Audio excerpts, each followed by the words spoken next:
Welcome back to Another Thing. I'm Larry Menti. We all know the world is changing because of the internet, but what you may not realize is how fast it's changing. John Holub is the president of the New Jersey Retail Merchants Association to talk about how the internet is affecting stores. It's collapsed industry after industry after industry. What about the rest of retail stores? What about malls? Well, I mean, first thing to keep in mind, you have to keep this in perspective. Right now, overall retail sales, the internet sales only account for about 10%, but it is growing. I mean, clearly it's growing at a much faster pace than bricks and mortars sales. But it is, the death of bricks and mortars is definitely greatly exaggerated right now. In the foreseeable future, bricks and mortars will still exist. But with online, I think the most successful retailers right now are, though, using the bricks and mortars and also harnessing the power that is the internet and providing an experience that really cuts across, all channels. It's omni-channel retailing is really the buzzword these days, and it's, providing an experience for the consumer that's online, mobile, and in the store as well.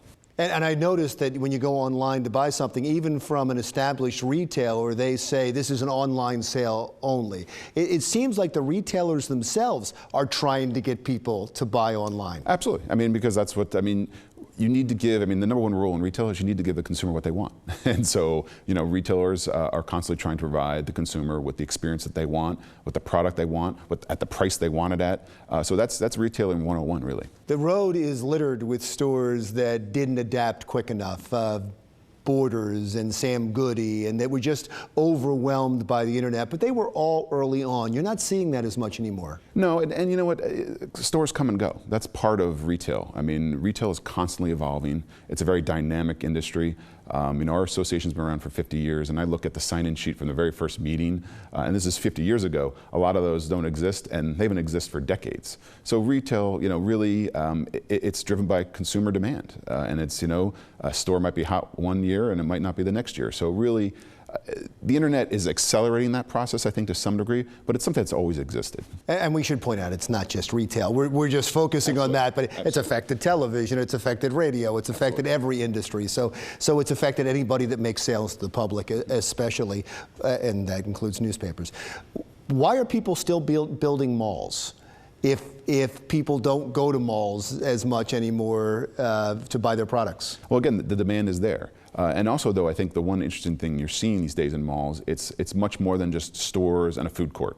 It's an entire experience now. We've got malls. There's one being built in North Jersey. It's going to have a ski slope and have a water park. So it's things like that. There's a mall just down the road from here, from the studio, that they're discussing about putting residential within the mall. So there'll be people living there.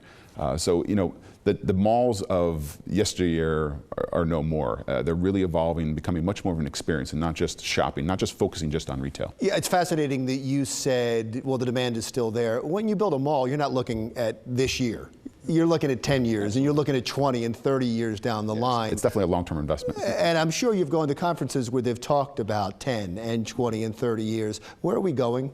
Well, that's what I think it's the ultimate experience. And no, I understand with malls. I'm talking about all retail. All retail? I think you're just going to see more of the same. The interesting thing is that what's really kind of neat about retail is it's really on the cutting end of technology, of innovation. There's a great stat that there's actually more people that work in tech for retail than they do in Silicon Valley. So really, I think you're going to see the marriage of the technology and the retail that you know today. You're going to see more and creative and innovative things, and I think retail is going to be really on the front line of all that. Does it cost jobs, or is it employment neutral? It depends.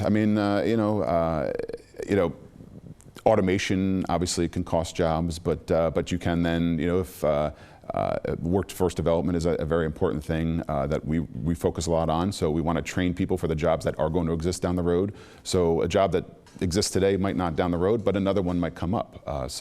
So I don't know if it's neutral, but it's it's just like retail. It's just evolving. The workforce development is another issue that has to evolve with it. Because you need coders, you need website, you need shipping, so if the demand online gets greater, you need people still to take orders. You need still people to make orders. Amazon's build huge. I'm sure Amazon's not a word you like to hear, but really, because I was at They're in Jersey now. They've made a significant investment in Jersey, and the one thing we like about it now is they actually collect sales tax in New Jersey because they have a physical presence here. So, talk about what's coming, what's down the line that we're not experiencing yet, but you've been to some of the conventions and seen. I mean, some of the technology out there is amazing. I mean, there's things that benefit the retailer and things that benefit the consumer as well. I mean, I've seen things on the retail side of things. I've seen facial recognition that can alert the consumer, alert the retailer if they have an unhappy customer in one of their aisles. It will actually tell them that the person's unhappy and what aisle they're in.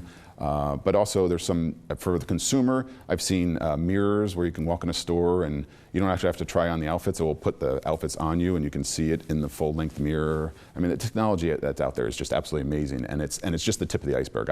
I'm more excited about what can't even think about it right now. I remember in Minority Report, it would do facial recognition and it would do ads based on your buying experience in the past that they could find on the internet. So you'd be walking past the store and you'd see something that you would normally be attracted to online, and it's in the store. I saw something else where you could point at the TV and buy something right with your. Have you seen all this? Absolutely, yeah, and I think that's one thing. I mean, if there is one trend, there's definitely, we're going the route of personalization. That, you know, hopefully we'll get to know the customer even better than we know them today, and even maybe know things about them that they're not even sure they want yet, you know, and the technology is going to provide that information. You know, big data is a big issue, and when somebody walks in the store, hopefully we'll know them and know what they want and maybe help them, you know, buy something that they want, or maybe they didn't even think they needed. And what's important to you and other retailers is, at the end of the day, you're still making money. Absolutely. I mean, that's, yeah. I mean, obviously you're in business to make money, and the retailers, as I said, that are able to harness all the things, particularly in the technology things, everything that's available to them, those are going to do well. All right, thank you, sir. Thank you for coming back. John Holub, president of the New Jersey Retail Merchants Association. Dawn's up next.